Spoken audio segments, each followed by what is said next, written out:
Alright, what's up, guys? Another recap today. Another green day. Finished a total of $732 profit, I believe. Let me go ahead and pull it up. 738. You can see Thursday, April 24th. Here is my chart. So I started the day with a $300 profit. I then bumped it up to 700, had a small little pullback, and then finished at 738. So that was probably the highest I was all day and called it there. I traded two tickers. One of them was CYN and the other one was JBLU. So if you keep liking this recap, guys, make sure to hit the like and subscribe button on my YouTube channel and click that notification bell so you can see them every day. I will try to do them every day. If I don't have time, then I'll just save it for the next day. So, and if you want to go ahead and watch me trade live, so all of this trading this morning was done live. It's completely free. It's on tradecaster.com. It's going to be under Juan Trades. Yeah, completely free. My team and I are trading there live. We chat and call out plays as we see them. So here you got an ascending triangle that I was expecting a further break, but when this failed, I gave it all up. Anyway, so first trade on this ticker was right out of the gate. So here is your pre-market high. I saw it spike up and came down. I entered my first trade there and pulled it out. And then I think I came back on this retest of that high and got out there. That was two trades. My third trade was actually this candle right here. And I got kind of lucky because I would have lost money on this trade. So that candle right there, I bought the dip of it closer to the 15 EMA that I think I have right there, and sold the wick, half of the wick, and then the other ones I stopped out. But good thing I got out of that trade because I would have gone into a red position there.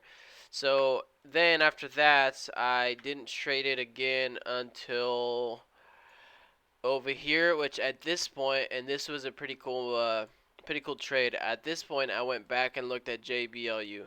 So I was trading JBLU and took one small trade. Of course, it springs all the way at the back. Okay, so I took one trade on this one right here. So we got this candle moving up. I wanted a break of highs. I actually got filled really high. So on this candle, I got in somewhere up there. And somehow I pulled out either on the same candle or this next candle because I was up $6 on that trade with, I think it was 2,500 or 1,500 shares. So I didn't lose money on it. I got lucky on fills on that one. But then I traded this one right here, the break of here. I called it. I said, when you have a lot of short sellers that are taking their position and they're on profit, they're going to spam the buy button. So once they enter short here, you can see three candles stop to the penny. All these people enter short. They're taking buy orders here, so they're closing out their position for a profit. But then also buyers are starting a position as a dip entry at the VWAP and stuff like that. So often when you see that move and then reverse right away, I like to think that buyers are going to get out all of the sellers that entered short here. Some of them took their profits here, but they also have stop losses somewhere in this area that they're like, if it squeezes me out after that, I'm not going to be in it. So I'm gonna buy to close it. So that's why you got this move, and that's why on that one I added a little bit heavier. I don't remember what it was. So I got in somewhere either in this candle or this candle there, and then got half of it there, and I actually think I sold the last at the very top. It wasn't probably 1407. I'll have to take a look at my transactions. But I had 500 shares left, and I was clicking sell. I wasn't going to click sell, actually. I looked at CYN on my side chart, and at this point I said CYN looks like a way better trade. But I was still in on this one, so at that point I was like, either I close this one and go over there, or I just wait this one out and see if it keeps squeezing. I only had 500 shares on JBLU, so what I did was I clicked sell button on this one. I didn't even look at how much the profit was or whatever. I clicked sell, and you can see right here, this is minute 843, 844, 843. So I went back to CYN at minute 843, and this was all done live on TradeCaster, like I was saying. Minute 843 right here, you can see that's that candle right there. I saw this volume pick up. You got the break of pre-market again. You're getting above it, and then this green candle is making a big move for it as well. So I jumped in, and I think this was a little bit more aggressive trade because on here I took that first trade there, another one there, and then another one there, and it was only up $200 or $300 or something like that. But this trade I went in right there, so here, and took out half and probably all of it. This one I took it out too early because I remember it kept moving and I was already out of it. But just on that trade, I made the extra $300 or something like that. So that was my big trade there. I was pretty fast with it, and then after that, I don't think I traded any of this. It seemed like sellers were taking control of $2.40. You could see a flat out resistance there. Every time we did get above it, we got strong sellers coming in. So first of all, you got a big rejection there.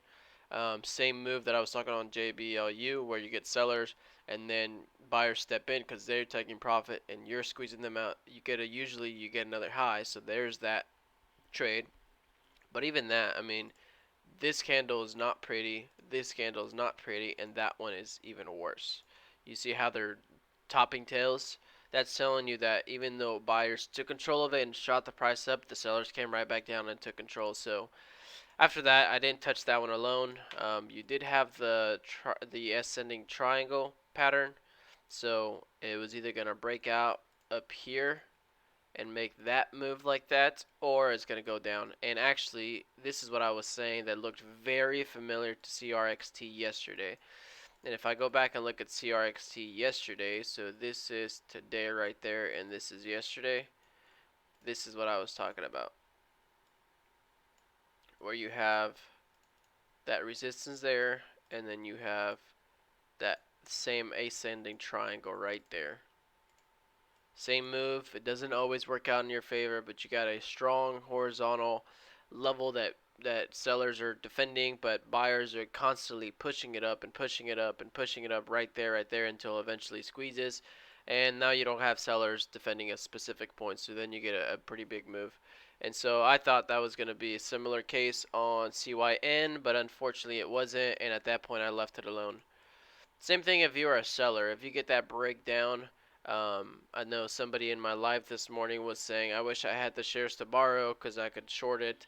You could short the break of that uptrend resistance, or you can wait for that first pullback, especially when it's at the VWAP, enter a short position there, and you would have gotten a nice fade of, I mean, well, if you're talking percentage, you're looking at 20% play right there. So those are my only two trades today. Besides that, SWVL was to me insane. I almost jumped in on this one, but I mean, there's no control in this stock. You're just buying outright and risking your portfolio. So this is crazy to me that this stock went from $4 to $9, and I mean, I just let it ride without me, and I was totally fine.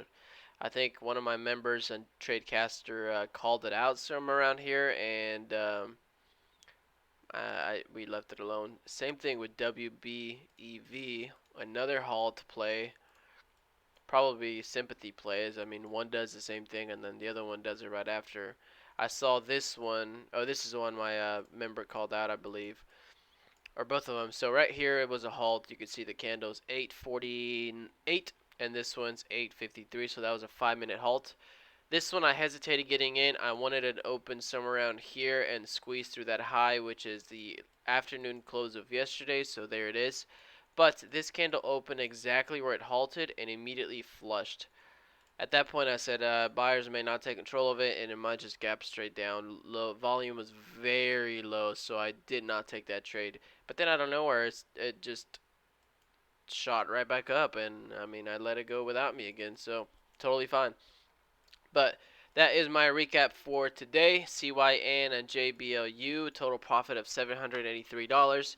Like I mentioned, guys, if you like these videos, just drop a like and comment for me. If you got any questions, if you got any video ideas that you want me to do, go ahead and comment them below as well. So yeah, thank you guys, and y'all have a good day.